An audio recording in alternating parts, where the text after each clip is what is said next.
Hello there Pixel Pushers, it's Sadiq Hussain here with another Affinity photo tutorial, and this time, as you can see, we'll be looking at enhancing some light trails. Now with this particular photograph, these are light trails. In fact, this is the third in my short series of video tutorials that I was going to do, that I started to do in and around Birmingham, which was Birmingham in the UK, which was entitled Cranes, Trains and Automobiles.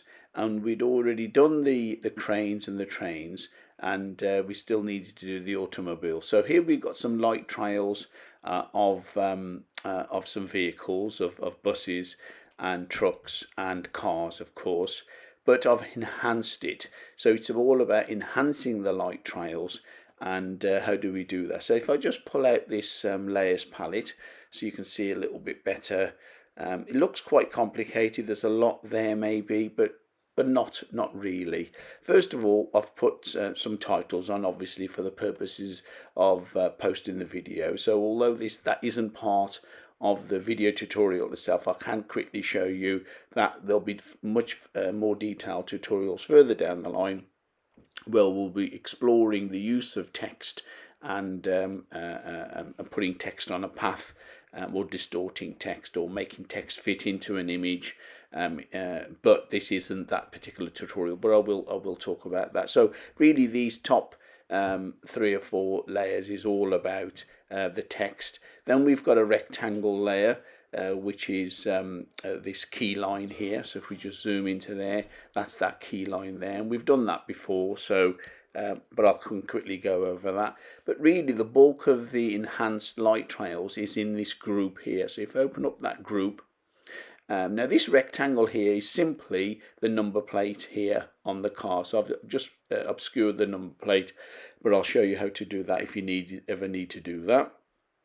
And then what we've got is the original image, and then I've duplicated it and changed the blend modes, which is where we start from, and then we select some of the highlights, i.e. the light trails, duplicate it, and then make some adjustments to it. In my case, I just moved it a little bit. I could change the color adjustment or brightness and contrast, but I just moved it a little bit.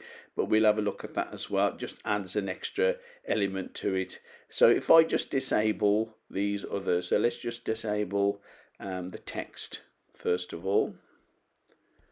Okay. And then here we'll disable the extra lights. So you can see that's where they were, just offset a little bit, but they add to it because that's what light trails do. And then we've got these original images here. Okay, so let's start with, I'm just going to take this image back to where it was, the original image itself. So let's just put the layers palette back where it normally is, there. Okay, so if you hear some sound in the background, it's some workmen doing some gardening, putting some fences up behind us in another house, in another garden. So you might hear a bit of drilling going on, but hopefully not too much. So this is the base image. Okay, so one of the first things that I always like to do is a very quick fix, is literally duplicate the layer. So you've got 2 layers equally the same on top of each other. Of course, it doesn't make any difference to the image, but if you change the blend mode from here to overlay, and that essentially darkens the dark area and lightens the light areas, so it adds together or overlays the effect from one layer to the other. So it has a quick effect of enhancing contrast and also enhancing the colours, and that works quite well as far as the colours are concerned. And of course, if you feel that effect is too strong, with the top layer selected, you can just bring down the opacity a little bit. Okay, you could, I'm not going to, but you could just bring it down so it's more subtle, rather than it being the full effect of the overlay. So we've got that. And then what we're going to do next, what I did was I selected the highlights. Now, rather than selecting them individually, as you probably know, you can select them by going to select, down to tonal range, and we want to select the highlights. So you could do highlights and shadows, sorry, highlights and midtones. We definitely don't want to select the shadows. So if we went to highlights, and you can see, oh, sorry, I needed to select that first. If we go to select tonal range and highlights, you can see that's the marching ants, or the dotted lines, have selected. If I just zoom in, you can see it has selected all the highlights. Okay, so Command and 0 or Control and 0 to bring your image back to the center of the work area, and the highlights have been selected. So you just do Command and C and Command and V to make a copy and paste. You can obviously do it through the edit menu, and it's Control and C and Control and V on a PC. So I've got there. So if I just disable those two layers, you can see what we've got selected and duplicated and then put onto a fresh layer is just the highlights. And we want to get rid of the marching ants. You can either press the escape key like that, which is what I prefer to do, or you can just go to select and deselect, and that'll deselect the marching ants, because the selection tool has done its job now. So we bring these images back, and what we want to do is to offset that copied layer. So we click on the move tool, and we can just move that.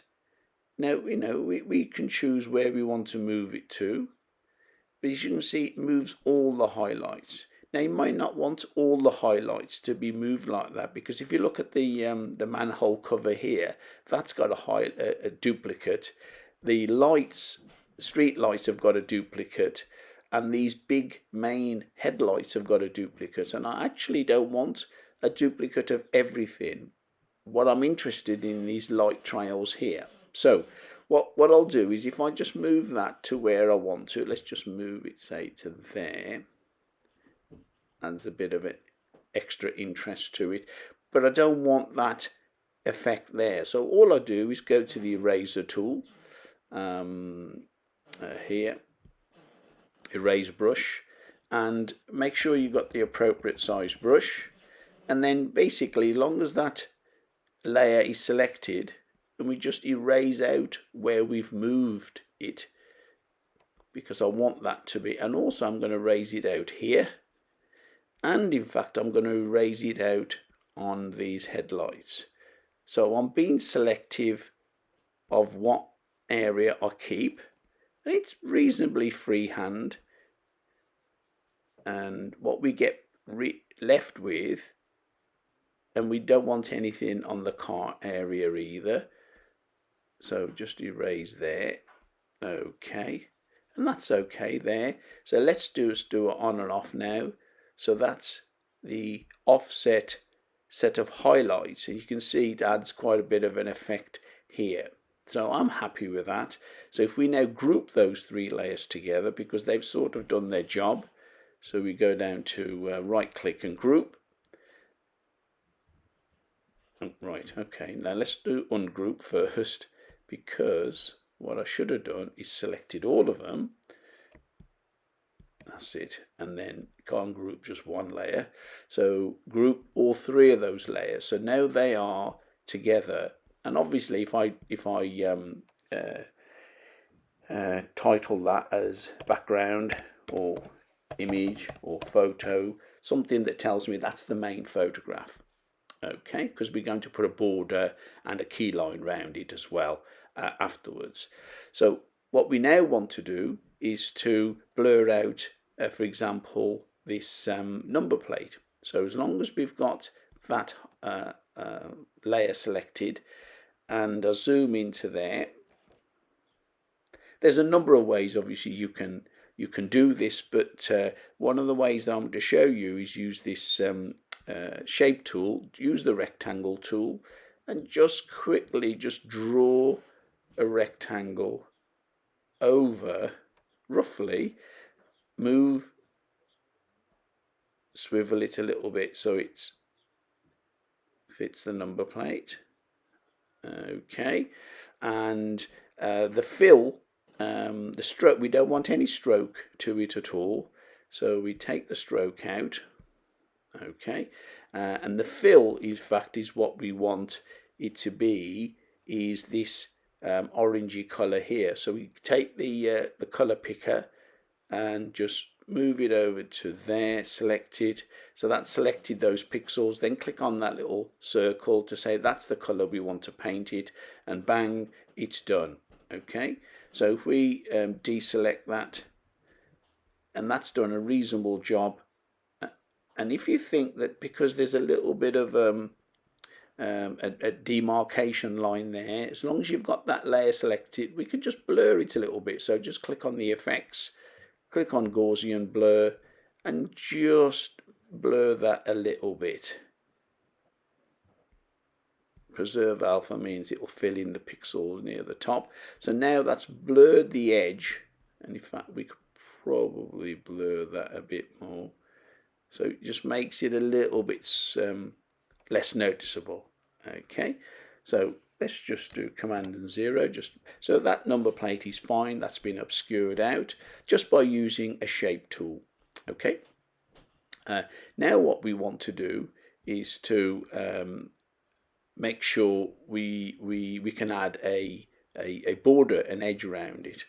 Okay, so again we've covered this, and I'll put a link in the description. Use the shape tool, and oh sorry, before we do that, actually I want to put a border using the effects, but I want to use the shape tool to put a key line. So we can't put the key line in until we do the border. So as long as that background image is selected, we go down to effects, and we want outline. Make sure that's ticked and selected. What we want the outline to be white, because it's predominantly dark around the edges of the image, so a contrasting colour would offset that. You could use one of these yellow and orange colours, but for now we're not going to do that. We want the inside to be a border, and we just make a border. Typically a border that sort of size would be sufficient, but I'm going to make it a bit thicker because I want to put a key line in there as well. So we'll do it about there, but you choose what you think is best for you, that looks right for your image. Okay, now to do the key line, you just go to the shape tool, and it's the rectangle shape tool is what we want, and just do a rough, don't worry about the colour at the moment, because that was the last colour that I used for the number plate replacement. Okay, and what I want to do is the fill here for this shape, I want it to be 0, so we just reduce the opacity completely. But we want to see the edge, so we click on the key line here. At the moment it's on 0 or no key line, because we didn't use it for the number plate. So we put it on a key line, and you choose what sort of level of key line you want. I don't want it to be yellow, of course, so I'm going to change it to black, and it's about 4.5 at the moment, the key line. So I'm going to make it 5 pixels. You can just type it in by highlighting, press the enter key, and that's then set a particular value. Okay, now you notice there that the key line isn't lined up there. So all we need to do, as long as we're on that rectangle that we've just drawn layer, we can manually pull that key line out.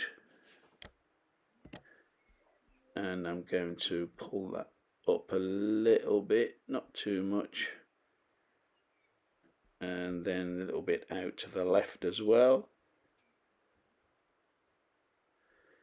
Okay, now to be absolutely certain, if we click on move and we moved that rectangle, as long as you've got the magnetic snapping tool enabled here, then when you move that, it will snap to the center. You see those guides, the red guide and the green line guide? That means it's snapped to the center, and if it's center vertically and centered horizontally, it means that it will be exactly lined up there, as well as to the left as well. So that's a better way of doing it. Draw it roughly and then position it afterwards, and then it will be lined up pixel perfect, top and bottom, left and right.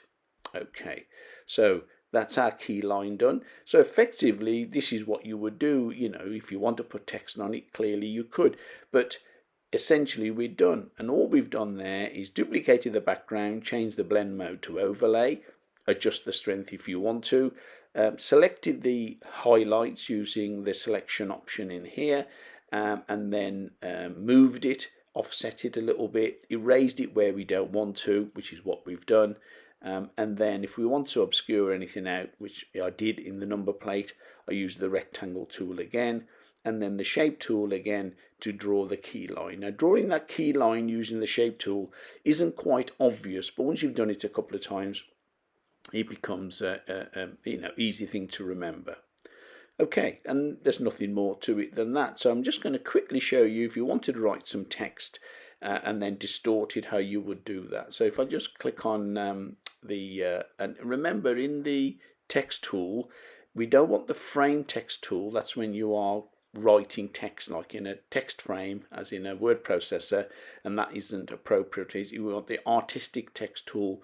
9 times out of 10 in Affinity you'll be using the artistic text tool, unless you're doing page layouts or something. So we click on artistic text tool, and then let's do it up here. Initially, just roughly do the size that you want and just write something in.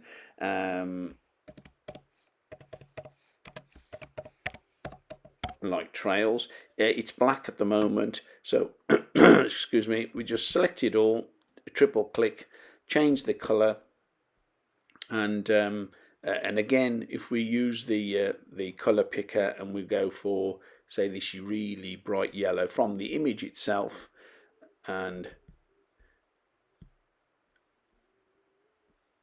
really bright color, that's selected it as a little swatch, but you have to click it to enable it. So that's enable now, that particular color. Okay, so that's done. Go back to the image that I was doing and click on the move tool. Now clearly I could move that roughly in the position I want to have it. Okay, but the better thing to do is to, once that's selected, that layer is selected, we go to, on the left hand side in your tools palette here, you've got a tool here called the mesh warp tool, but you've got a little drop down, a little arrow there, and that means there's another tool behind it. And what you actually want is the perspective tool. Now, if this tool isn't in your toolbar by default, if you recall going right back to one of the early video tutorials, when you go to view in the menu, go down to customize toolbar, and sorry, not toolbar, customize view, customize tools. Not customize toolbar is the one at the top there. Customize tools is the ones on the left, and this is the pool of tools you can use in your toolbar. And of course, most of those, or a lot of those, are already there. But if this particular mesh tool isn't there, it will be here, and you just pull it and drag it across and put it in there. Okay, and then click close, and then that will be permanently available to you until you drag it out and you don't want it anymore. So what we want is, as long as that layer is selected, which it is, we will go to perspective tool, which is what I've got now, and this perspective little dialog box opens up. Showing the grid helps, but sometimes it obscures it, so let's just turn that off, and we want to change the perspective of this. Can you see? So depending on, obviously, on what you are aligning it to, okay, and what you've got to look at clearly is, what are you tracking it to? Okay, so I'm going to line it up with this line here.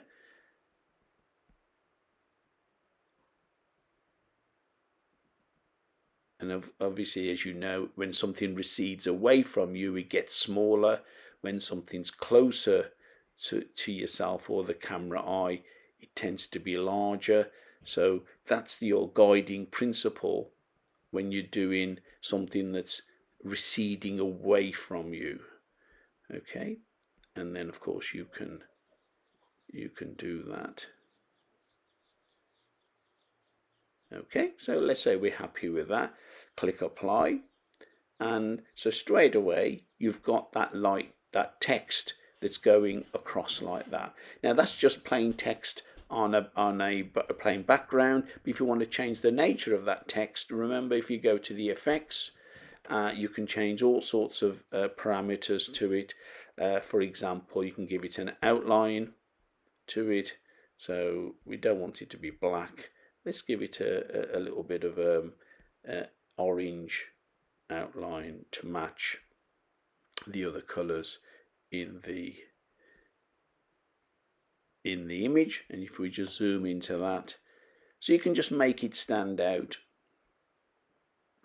make it subtle if you want to, and then maybe give it an outer glow. You might want to do that. Give it a white glow, like that. Okay, now that's not what I did earlier, but that just gives you an idea. Or you could add a drop shadow from the same menu. I actually added a drop shadow to it when it was down here, because it lended itself, because all the lights are here. When it hits the text, it looks as if it's casting a shadow, but here casting a shadow onto black background wouldn't work, so I'm not going to do a cast shadow. But of course you could try whatever works for you. Okay, so that's effectively creating text and then changing its perspective, distorting it very, very quickly, and also adding some effects to it using the effects panel here, which is just next to within the layers panel. So you're adding an effect or a range of effects to that particular layer, and of course if you've got more text you can do it to that as well. So I hope you found that useful, enjoyable, and of course enlightening, if you excuse the pun. But the key thing there really is duplicate the layer and then change the blend mode. That gives you increases its contrast and of course colors, and then select the highlights in my case, or you could select the midtones, offset it, duplicate it, offset it, move it a little bit, erase bits that you don't want, which is already said, then add a border, add a key line if that helps your image, and the rest of it is just added extras like text if you want to. Okay, thanks for watching, and do subscribe if you haven't already, and look out for the next video coming in the next day or so, and I'll see you then. Thanks. Bye.